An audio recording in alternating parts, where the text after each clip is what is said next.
Buenos días, Christopher. Espero se encuentre bien.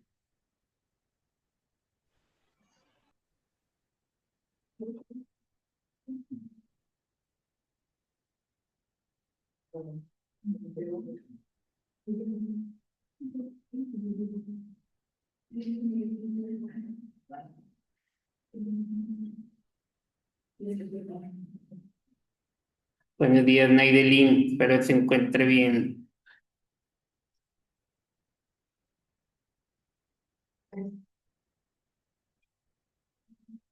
Bueno, vamos a empezar con economía. Vamos a ir al libro que viene fijado aquí en el grupo.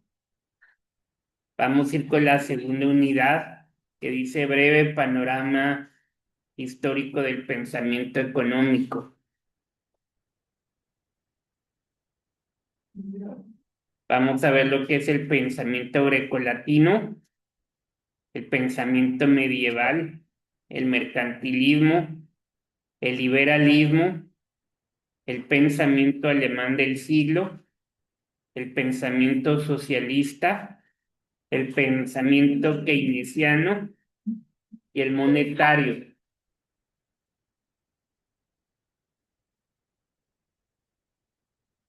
Pensamiento keynesiano, perdón, y el monetarismo. Para la próxima clase de economía creo que es, no sé si sea mañana o el jueves. El jueves, Valeria, María Fernanda y Frida van a hablar sobre el pensamiento grecolatino. El viernes, Daniela, Aura y Fernanda van a hablar del pensamiento medieval. Esas clases las voy a dar yo, o sea, voy a empezar a ver eso, pero ustedes necesito que vean, o sea, que lo expliquen también.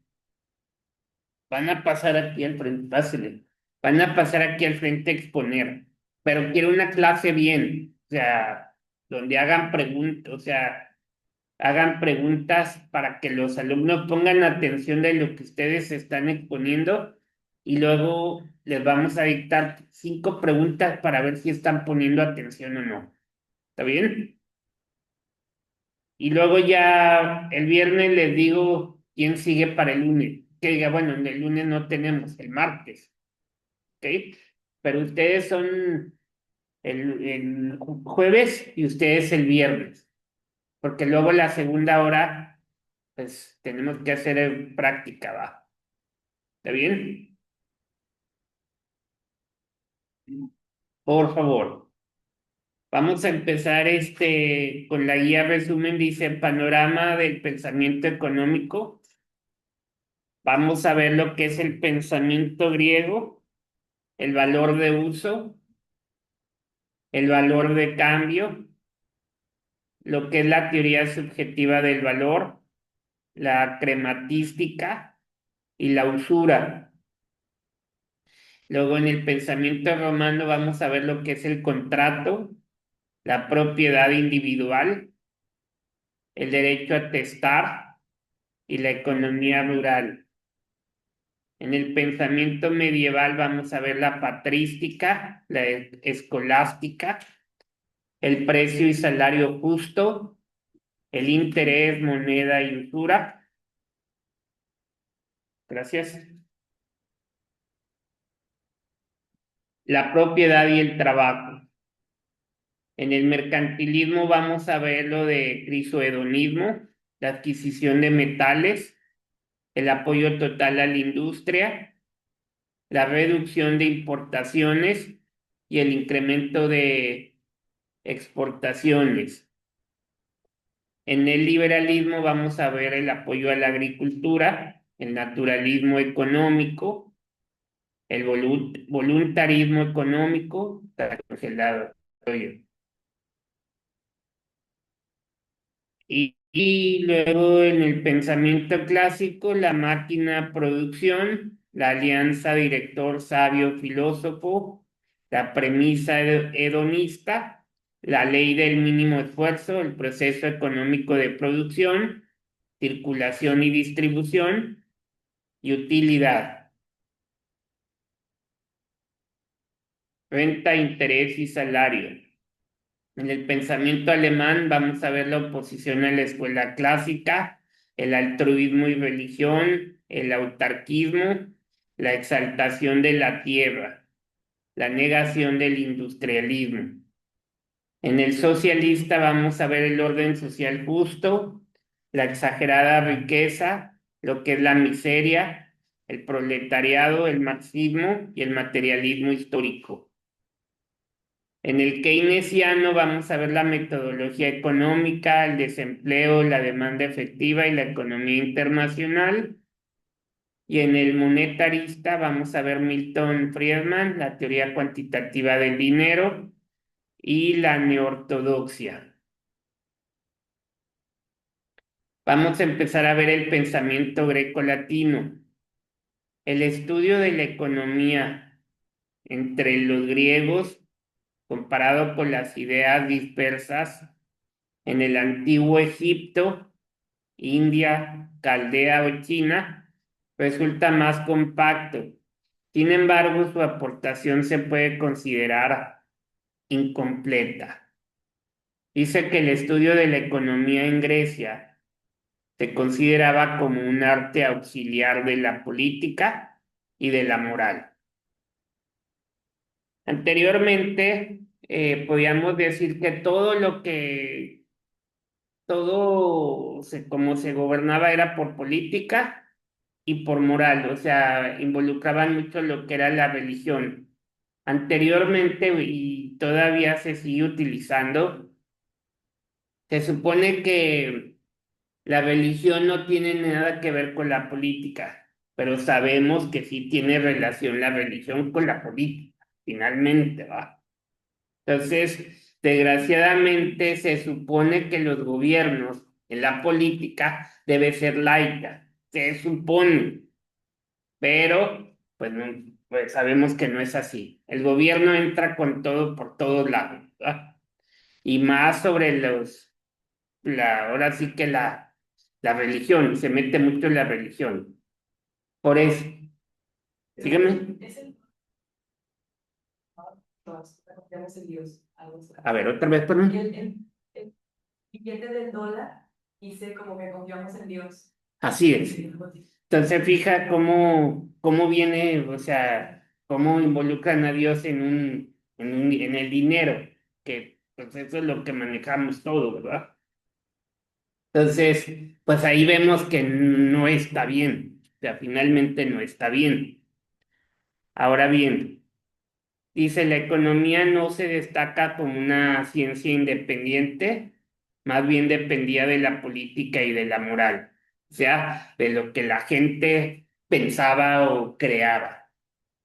La moral, para muchos, si hablamos de moral, ¿qué es moral para ustedes? ¿Perdón? A ver, otra vez. Lo correcto, ¿verdad? Y la política, pues es algo que nos gobierna, ¿no? Ahora bien, la reconstrucción del pensamiento económico griego se ha logrado gracias a dos fuentes, las históricas, que incluyen los aportes de filósofos y dramaturgos y las observaciones acerca de los fenómenos económicos que se dieron durante ese periodo. Las fuentes del pensamiento económico en Grecia se debieron a las historias y a las observaciones de fenómenos económicos. Aquí en las primeras fuentes pueden citarse a autores como Herodoto, Tucídides, Homero, Hesiodo, Aristófanes, Esquilo y Epicuro, que representa tan solo fragmentos del pensamiento económico. Que esta actividad la vamos a hacer el viernes. Nada más, no, pero no hay libro. O sea, bueno, ¿alguien lo puede marcar eso? Nada más que es en el 101. Nada más para el viernes que hablemos de eso, sepamos. Y es la página 51, no, 50. Y luego dice que para obtener claras doctrinas económicas puede recurrirse a Jenofonte en su obra El Económico, a Platón en la República y las Leyes, y a Aristóteles en la Política y en la Ética. Si se fijan, aquí vamos a hablar sobre Platón, sobre Aristóteles, que eran aristócratas ellos. Entonces, vamos a hacer un recordatorio. Creo que esto se vio en civismo, ¿no? En la clase de civismo o historia, no sé, la prepa.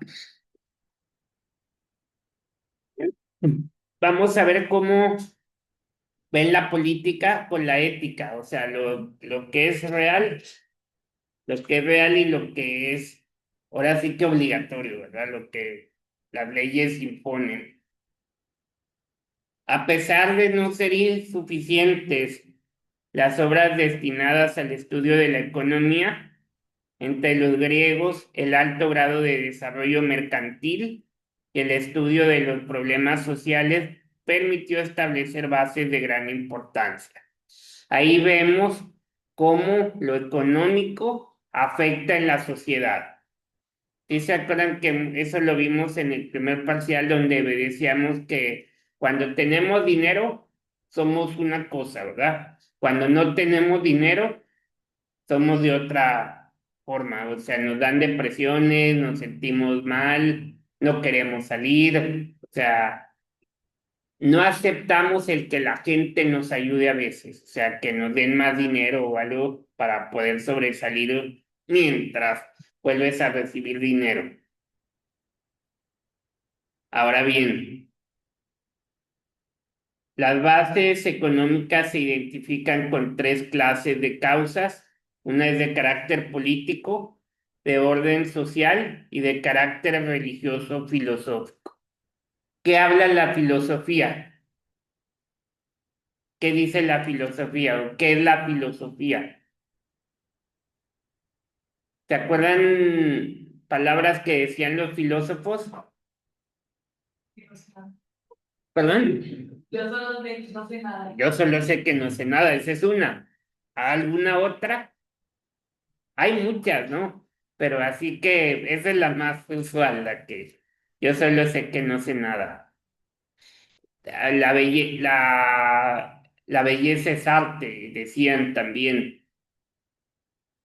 Hay muchas cosas que vamos a estar viendo que se van a ir acordando porque sí lo estuvimos viendo en la prepa, creo.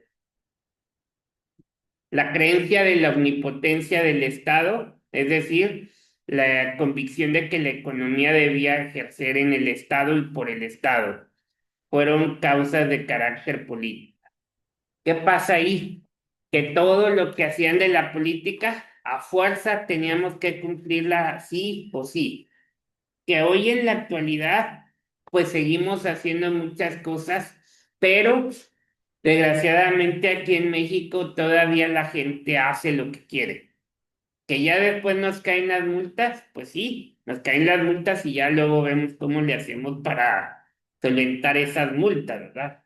Porque pues, sabemos que existe el soborno y, más sin embargo, todavía hay gente que soborna y sale adelante, ¿va? O sea, das 3 pesos y ya te libraste de multas severas. Ahora bien, las bases económicas tuvieron 3 causas: las políticas, que viene siendo la omnipotencia del Estado; las sociales, que es la esclavitud y la producción. ¿Cómo trataban a los esclavos anteriormente? Mal, ¿verdad? Ahí tenías que trabajar y no podías descansar y frígale, en pocas palabras, ¿verdad?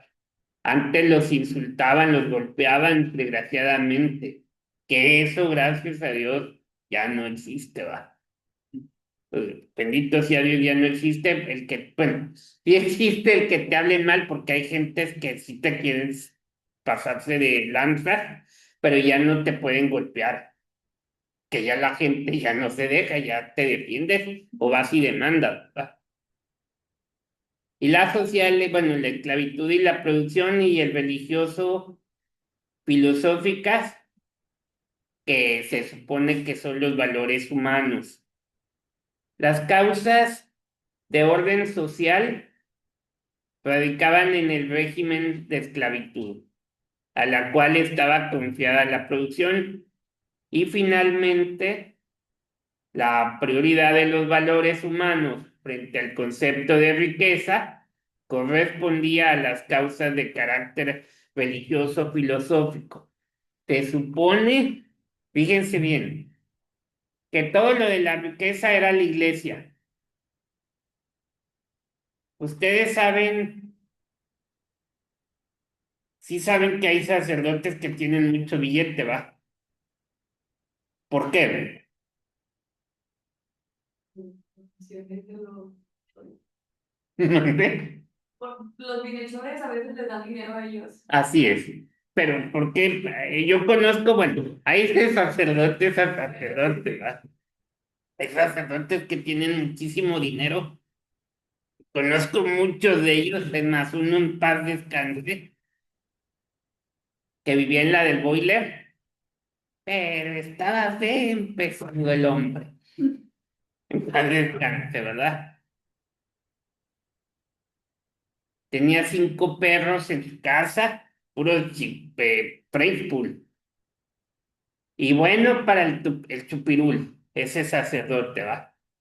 Y conozco sacerdotes que no tienen ni un peso y se ponen todavía a ayudar a las personas y no tienen dinero, o sea, sí viven, o sea, no les voy a decir que fregados, porque fregados no viven, si no, no ayudarían a la gente, pero ellos dan más de lo que reciben. ¿Por qué? Porque para ellos se supone que el sacerdote está para servir a la gente. Se supone.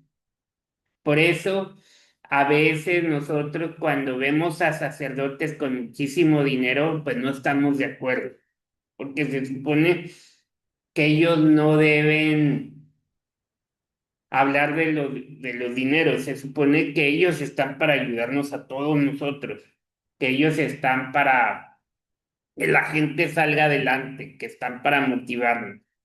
Se supone, pero pues hay, como le digo, hay de sacerdotes a sacerdotes, ¿verdad? Y también depende mucho de la religión de cada iglesia, ¿verdad? Tiene mucho que ver eso también. Ahora bien, dice, y finalmente la prioridad de los valores humanos frente al concepto de riqueza es ella, debido a que la economía se le concebía como expresión de libre voluntad humana, que tiende a alcanzar más que finalidades de orden económico, finalidades de orden político y moral, se le consideró más que una ciencia, un arte. O sea, ya al hablar de la economía, de la riqueza, ya lo considerabas como un arte, o sea, ya a lo que se hacía o a lo que gobernaban, teníamos que hacer lo que ellos decían. Finalmente, ¿va? El valor de uso, viene siendo el valor específico del bien. El valor de cambio, pues lo causa el comercio. No todos los teóricos griegos llegaron a distinguir el valor económico, es decir, el valor derivado de la utilidad de un bien. Para Aristóteles, el valor de uso es un valor propio y específico del bien, en tanto que el valor de cambio es creado por el comercio. ¿Por qué? Porque al comercio existe el dinero, ¿verdad? Y ahorita va uno y compra lo que necesites, tienes que pagar, si no, no te dan el producto, desgraciadamente, ¿va? Y lógico, las cosas van cambiando de valor. ¿Por qué? Porque le das un valor a cada producto. Antes, uno iba al mercado, bueno, al súper, y se traía muchas cosas. Ahorita, desgraciadamente, vas al súper, traes 3 bolsas y pagas arriba de 1,500, 2,000 pesitos y no traes nada, a como era antes, ¿verdad?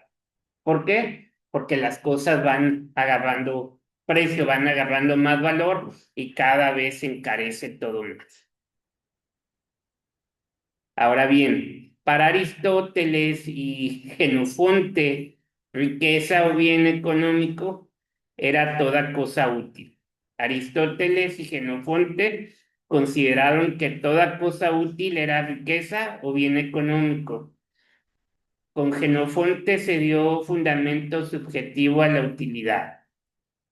Consideraba útil lo que podía servir y en el momento que podía servir. Es decir, un bien puede ser útil si es utilizable como objeto de cambio. Y a eso de todo lo útil era riqueza, porque todo lo que te servía finalmente es riqueza. ¿Por qué? Porque con eso manejaban el dinero también. Teoría subjetiva del valor, considerando la utilidad factor subjetivo como fundamento del valor, apareció la teoría subjetiva del valor, que tuvo un amplio desarrollo en pensamiento económico, incluyendo la época contemporánea. Y luego ya habla sobre el precio es el valor expresado en dinero.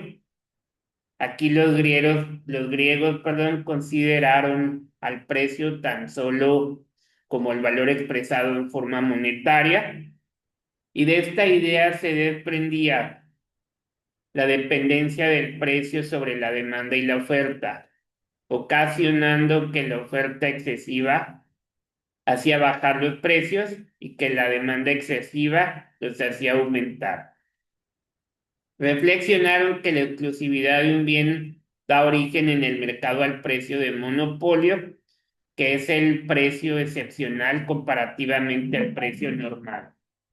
¿Qué pasa con esto?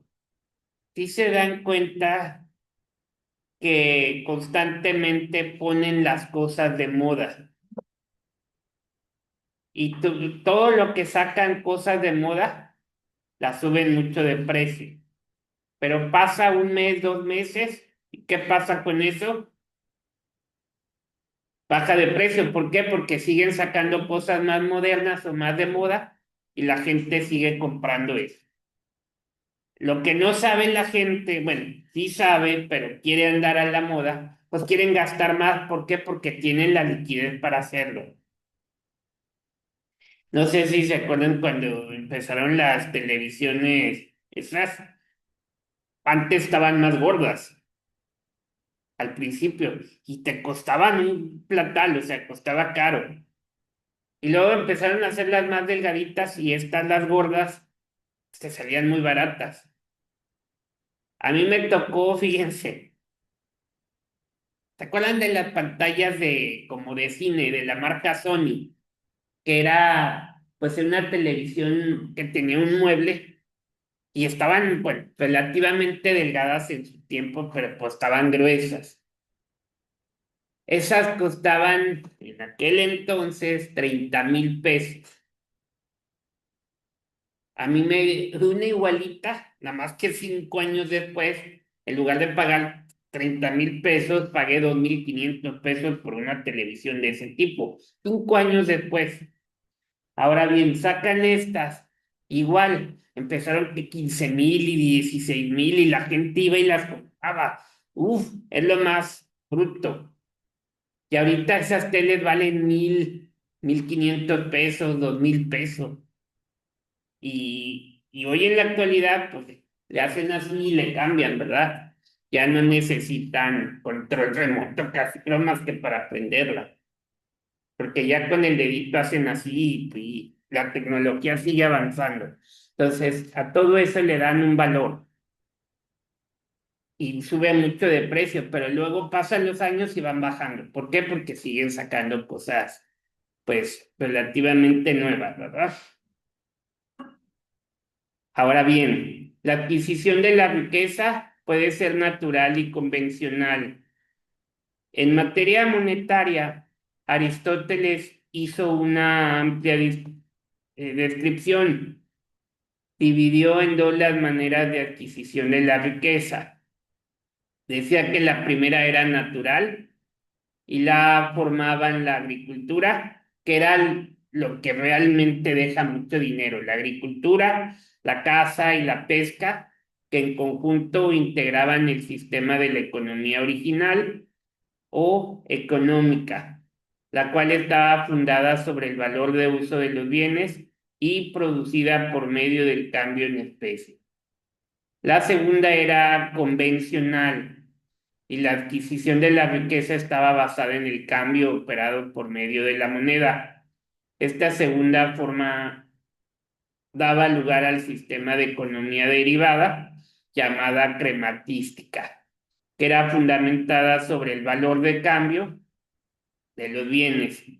Por eso aquí dice que la riqueza natural u originaria sustentada sobre el valor de uso de los bienes y producida por medio de cambio es en especie. Si hablamos de la riqueza convencional, que está basada en el cambio operado por el valor de la moneda, a eso lo llamamos crematística, que es la idea de Aristóteles o las ideas de Aristóteles en cuanto al paso del sistema de la económica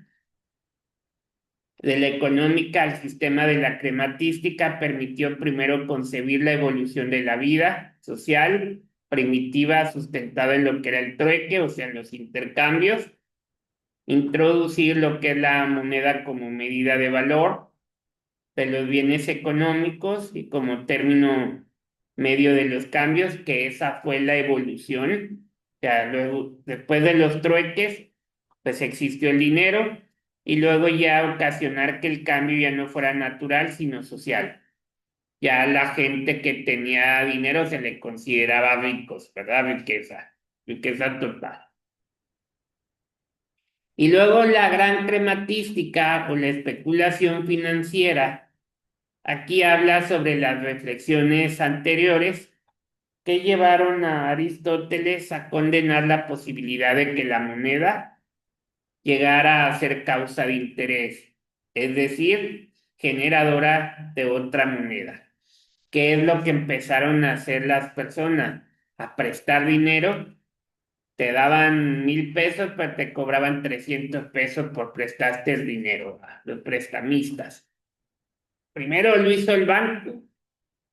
El banco te cobra muchísimo de interés, ¿verdad? Y luego ya lo empezaron a hacer las personas, pues que tienen el poder adquisitivo, ¿va? Monetario más bien.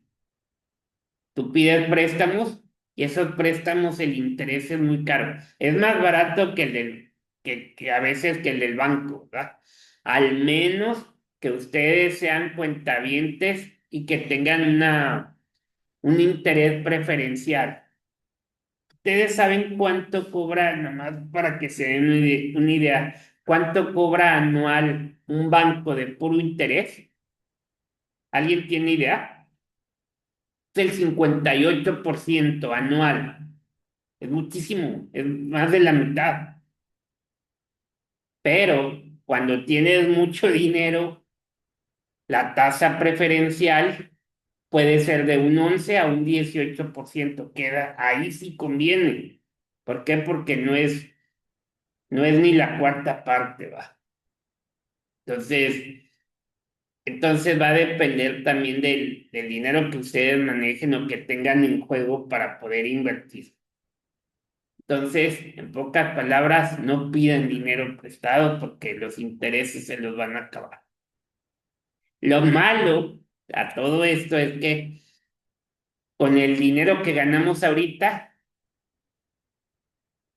bueno, más bien les voy a decir una frase, el que no arriesga, no gana, y el que no compra, no se divierte. Así de fácil.